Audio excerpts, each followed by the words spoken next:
essentially, we are going to talk about how you can make the best out of a situation that we find ourselves in, this kind of a crisis as well as other crises, by building habits.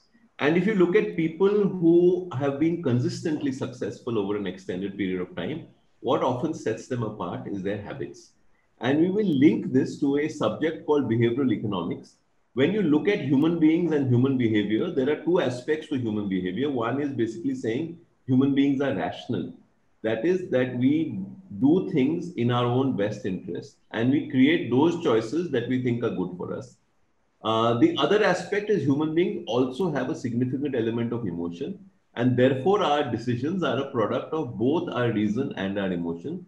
And behavioral economics typically is the study of how our emotions systematically bias some of our decisions. And it's a very, very large subject, but I'm going to talk about behavioral economics specifically in the context of habit change. And I'm going to lead it to the situation that we currently find ourselves in.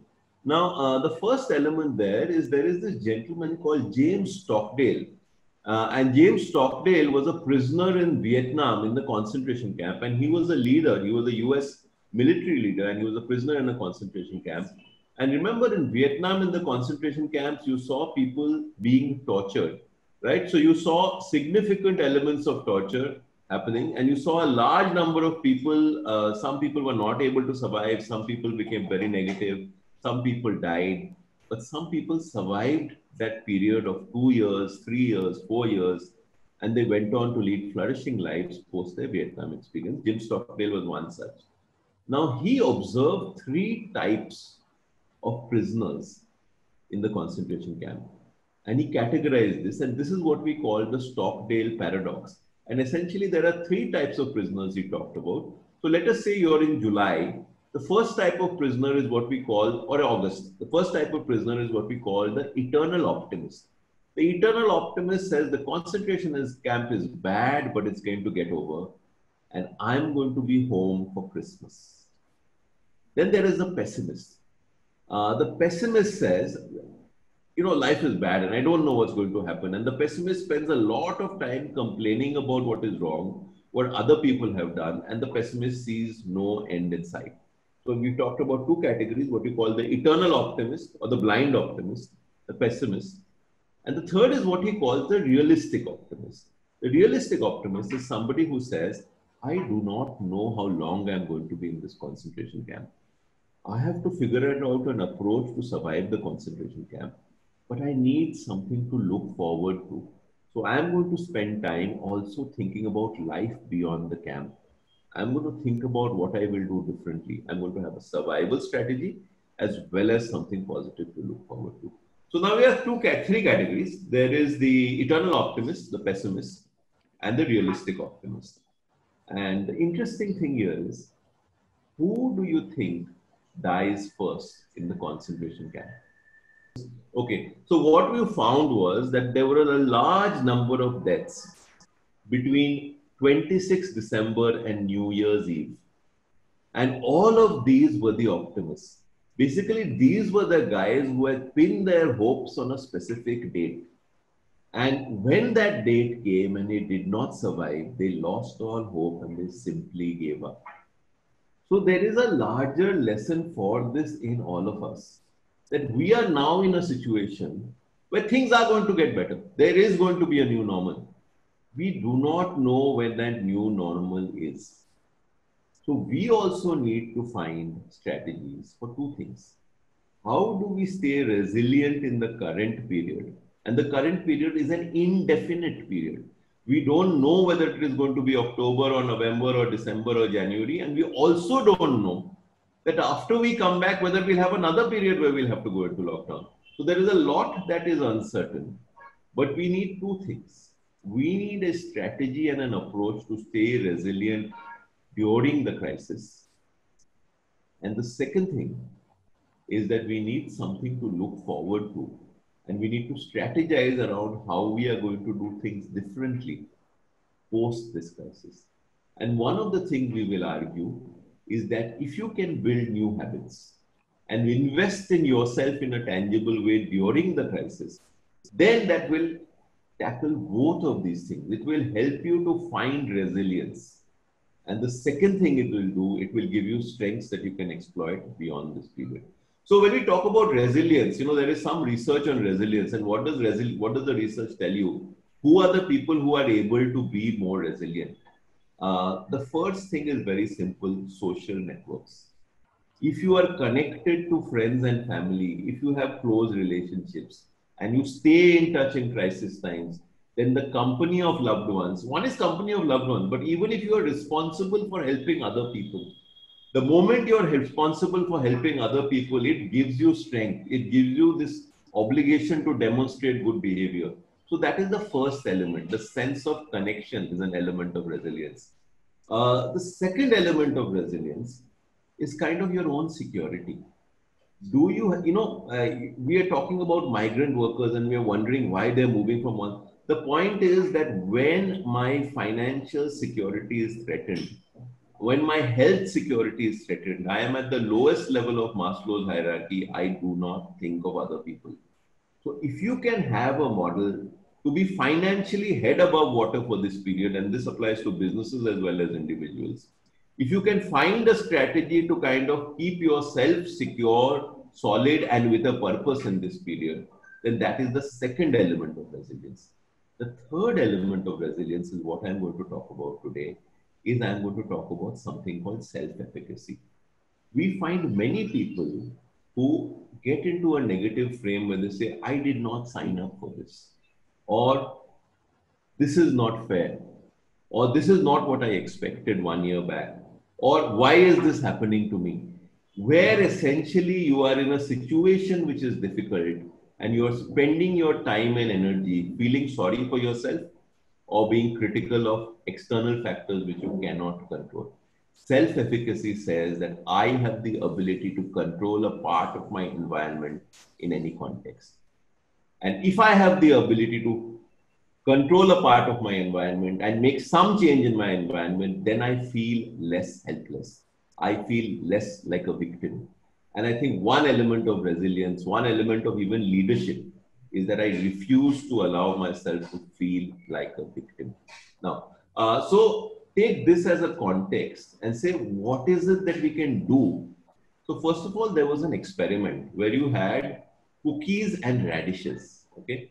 So you had cookies and radishes and you had two groups of children. And one group of children was told, eat the cookies, look at the radishes. Do not touch the radishes, eat the cookies, look at the radishes. The other group of children was told, eat the radishes, look at the cookies, but you cannot touch the cookies.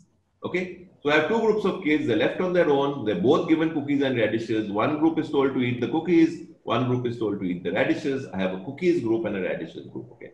Think of a cookies group and a radishes group. Now, both of them are given an impossible maths problem to solve. And what we are checking is who gives up first. Does the cookies group give up first, or does the radishes group give up first? So the correct answer is the radish group gives up first. And the linkage of this research study to what we are discussing is as follows. The willpower of the human being is finite. So the willpower is an inventory. So you have a certain amount of willpower. Now, when you are eating cookies and looking at radishes, it does not take willpower. So if two people started at the same level of willpower, one person, the cookies group, is at the same level. The radishes group, to eat radishes and look at cookies takes willpower. So when I'm using willpower, which is an inventory, a stock, my willpower is draining. Now, when we are both given an impossible problem, I already have lower willpower. Therefore, I give up first. Point of this is the reason habit change is difficult. It is not that we do not want to change our habits, but our emotions get in the way. Mark Twain said, giving up smoking is the easiest thing on earth. I have done it 35 times already. So the point is, it's not that we don't want to give up smoking, but it is what we do at 10 o'clock in the night. It's not that we won't want to lose weight, but at 11 o'clock in the night, when I see that chocolate, my emotion is battling my willpower. And when my willpower is down, my emotion wins. Therefore, when we are looking at habit change, and I'm going to give you 2 or 3 simple examples, There are three E's that we are looking at in habit change. These three E's are what I call emotion, execution, and environment. And I'm going to tell you three stories around these. So the first thing, very, very simple. Okay, assume you are an Indian parent.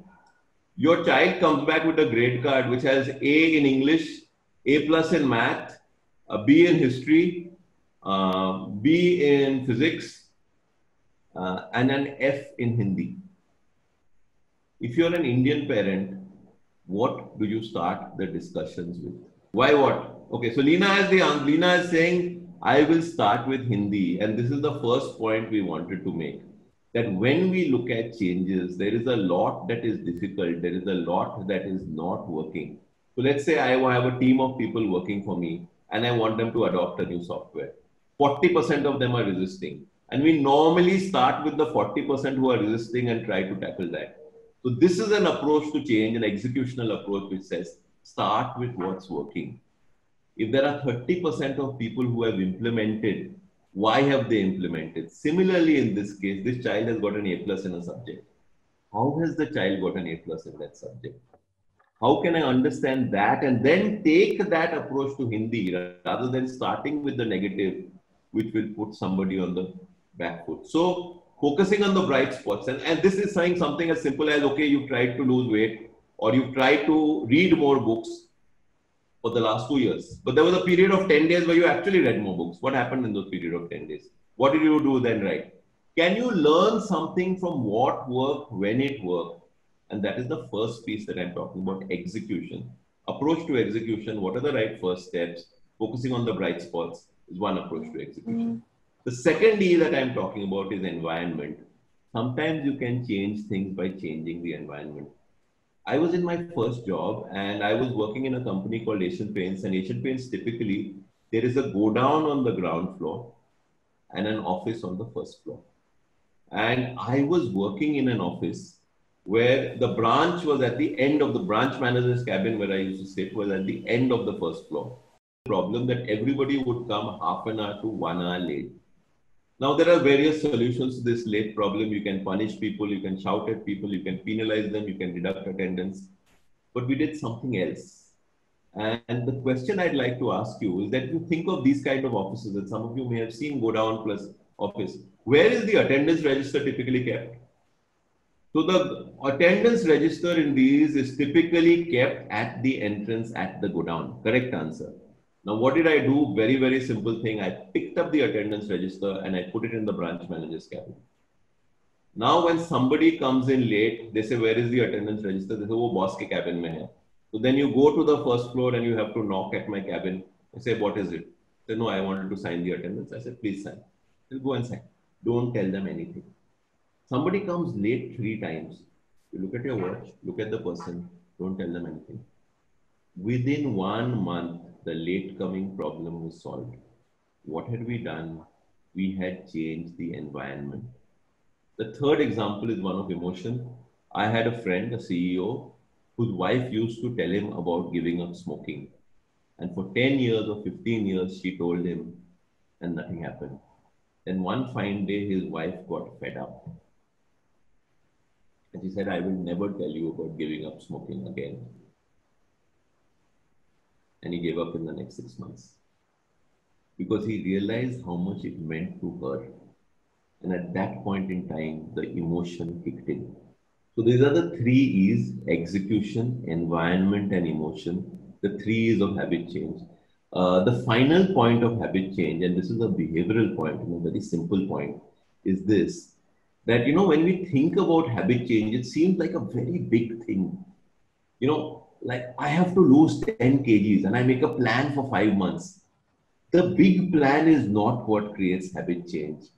Behavioral economics tells us that big changes come through small changes. So as an example, if I say that you have to exercise for 1 hour, you have to manage diet, you say, where is the time? Where is the willpower? I'm doing so many things. But if I say, and there's research on this, and the research is basically they took 3 groups. They took one group and they said, just track how much you exercise. The other group, they said, track how much you exercise and we'll give you some classes. And the third group, they said, track how much you exercise, we'll give you classes. but you have to write down an intent statement. What is an intent statement? It says, tomorrow between 8 and 8:30, I will exercise for 15 minutes and I will continue to do this every day. So every day I write an intent statement. Now the implementation of this habit in the first two groups, which had not written an intent statement, was 35%.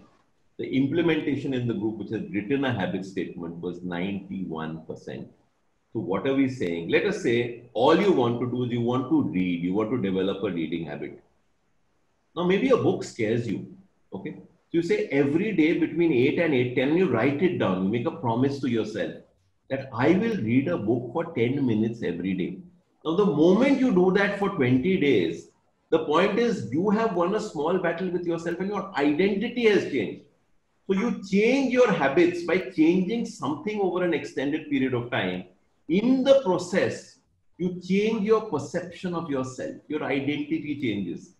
And why is this so important? Because in a pandemic, when I am able to create new habits, the message I am giving to myself is I am able to control my behavior in any given circumstance. And that controlling that behavior, that ability to change habit is what builds resilience.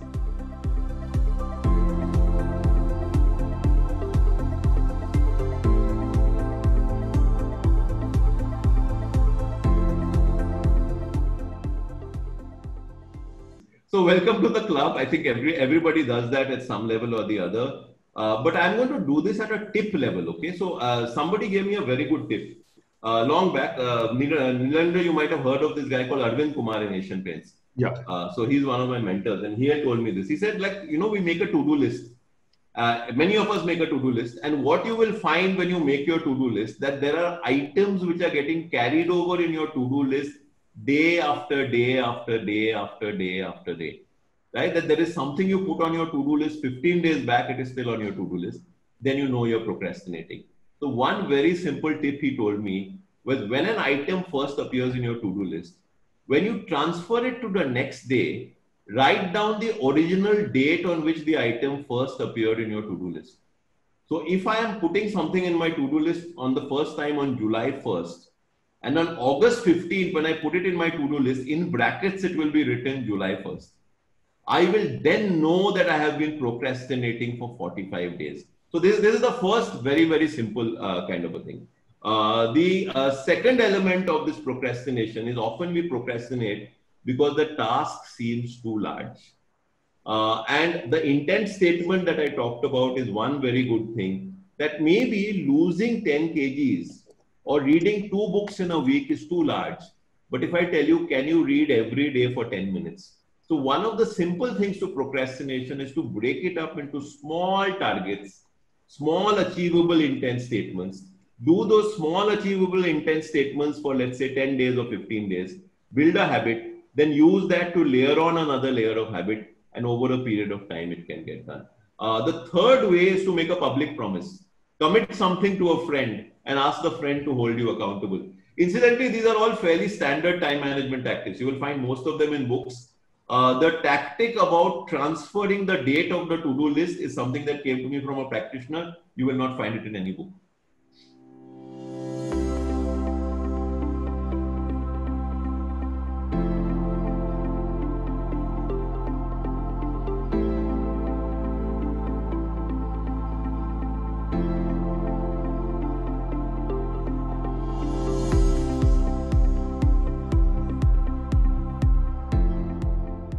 I would really hope, Shashikant, that it is somewhere in between, not only somewhere in between, we get a chance to question some of our most fundamental assumptions. Now, I have been speaking to a lot of corporate CEOs, and there is a broad consensus that many people have realized that at least, and it varies from sector to sector, in analytics, they are saying 80% of our people can work from home. In some other sectors, they are saying 30%. But work from home is definitely going to grow as a category, pandemic or no pandemic. And I think that is good at multiple levels. One of the reasons I think it is very good is that if you look at our offices, the 9 to 5 workplace was designed for a male. And when we move to more working from home, we will move from time-based working to output-based working. as long as you are able to give me a certain quality and quantity of output, I should not care how many hours you are clocking in the workplace. The moment you do that, you open yourself up to expanding the workforce, and a large number of women can enter the workforce. That I see as one clear thing. The second thing is that there is a need for physical meeting. There is a need for relationship building. But that has its place. We have discovered that some things are far more efficient online. So I'll give you a simple thing. If I had a 1 hour brainstorming meeting, okay, and the topic is fairly well known to us, I would continue to do it online in a group of 7 to 8. Because I find when you have a physical meeting, you take 15 minutes to order tea at the beginning of the meeting. Some people will come in late, you refresh. While if you have an online meeting, somehow we are able to stay far more disciplined because we have set a time when we adhere to it. It also helps that the Zoom window will expire. So some things we will continue to do online. The third is there are many things that we can change about our business models. I was speaking to a very senior guy in the Mahindra group, and he told me we are doing automobile parts design online. We are able to scan and transfer parts. We are able to send diagrams to each other. It is being done online. They did not think this could be done online. Look at academics. 1 year back, I would have said, what was our visiting faculty model? A visiting faculty has to come down to Bombay, stay, we will put them up in a hotel called like Marriott. And because they are coming down to Bombay to stay for 2 weeks, we will chunk all the classes. Today, I can source my visiting faculty from across the world for whatever time I want. So I can get any CEO across the world to plug into any class for 10 minutes. And the potential of that, what that one can bring. So I think there will be hybrid models. And I think if we do not bring hybrid models, then we will be missing the opportunity. So yeah, that's kind of.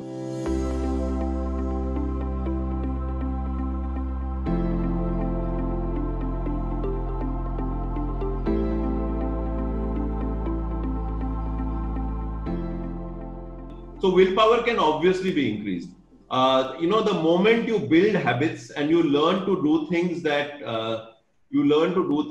are unpleasant to you, or you learn to persist, your confidence in your willpower grows. And while it's an inventory in the short term, over the medium term, through practice, willpower can be increased. For instance, if you look at good leaders will lose their temper less easily. And this is something that they have practiced and built up over an extended period of time. So one part is the second part is how do we prevent ourselves from giving into instant gratification? There is a very simple thing, and in fact, some corporates will do this. When you eat your meal, do you eat your favorite dish first, or do you eat the dishes you don't like first? And if people are eating the dishes they don't like early, then they have learned delayed gratification. So practicing delayed gratification, waiting for the things that you want to do more and doing the things that you do not want to do earlier is a way of practicing it, and it builds willpower. There are books on willpower you can look at. That. Another thing that you can do is also understand your time clock and your body clock. There is this thing called night owls and morning larks. So there are people who work best early in the morning. There are people who work best late in the night. It is actually a biological thing. You can only change it up to a point. So the point is, what are your peak hours? So if you understand your peak hours and you do your most difficult work in your peak hours, or your most challenging work when your mind is the most active, then that helps you with your willpower. Typically, you will find most people lose their tempers between 4 p.m. in the evening and 6 p.m. in the evening, because they have been through a whole day and their reservoir of willpower is down. I try to the extent possible that if I have a contentious meeting, I will not keep it late in the evening. It's a very, very simple thing. So you can become more aware of your inventory of willpower and how you manage your inventory of willpower.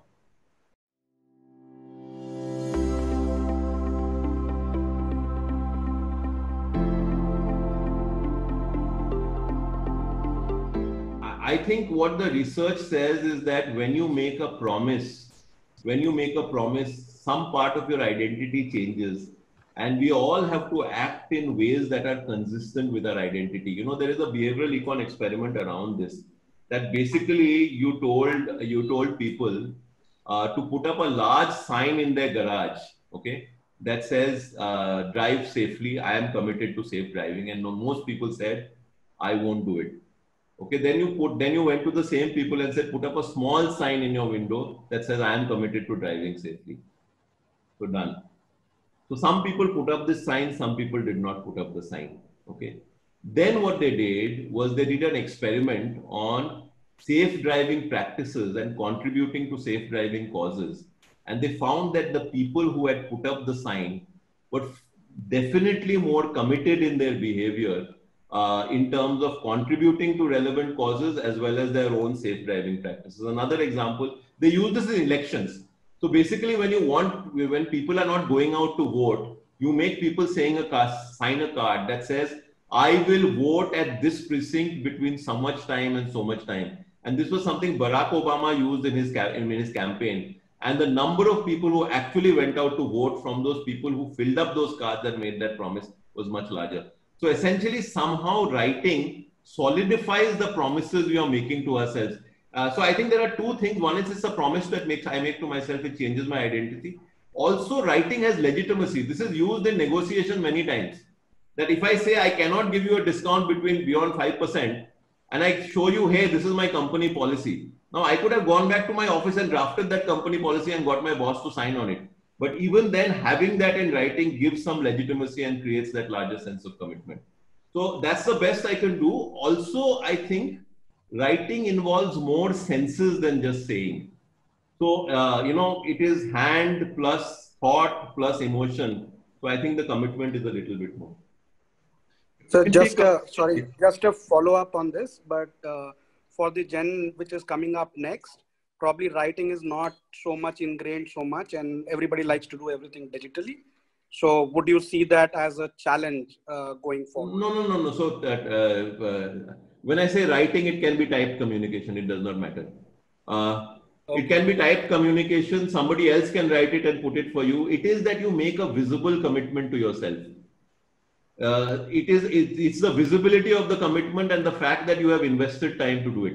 So there are various levels of this writing, right? The first thing is you can handwrite it in a diary. You can easily put a reminder in your phone and say that reminder will pop up half an hour before I have to do that intent statement. That is equally effective or more effective. So it's a very good point, Aditya. The whole point is even in institutes today, we are still teaching written communication. Written communication itself, the name is a misnomer. It drags back to another age. Typed communication would probably be a better name for what we are calling written communication. Okay.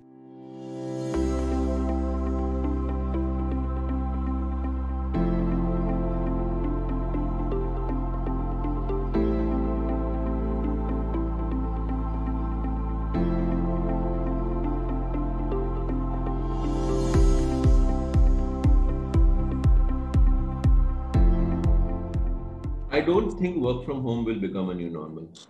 I think the proportion of work from home will go up. I think new business models will be realized. I think that I don't think we will obviate the need for physical meeting, but we have reached a point where physical meetings have been a matter of ego. So sometimes if I call up somebody, they will say, "Kyo, mil nahi sakte the kya?" That element, it is the unnecessary meeting. And the other side is the environment will be cleaner. The world will be less polluted. The streets will be less crowded. So there are positive elements to it also. We will have to figure out the economic solutions, but the economic solutions are not linked to work from home. They are ultimately linked to sentiment. It is sentiment. So that one aspect is sentiment. The other is you have to put money in the hands of.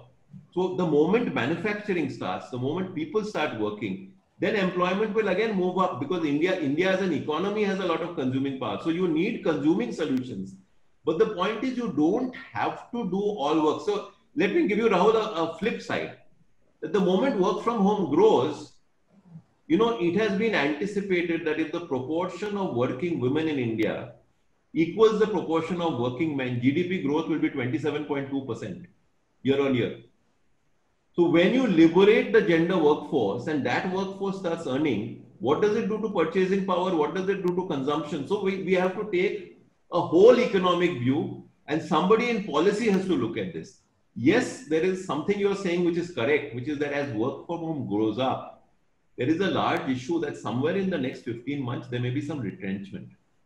And that is where, some of this has to be applied by reskilling, some of this has, so there are other things we have to look at an economic level. It cannot be looked at in isolation. I don't think the need for people to meet physically will go away. I don't think the need for connection will go away. But you may just see more office space being released and put to other purposes. And I don't think that that is a bad thing. You may also see people spending more time with their families. That is not a bad thing. You may also see men learning to do more household chores. That is not a bad thing.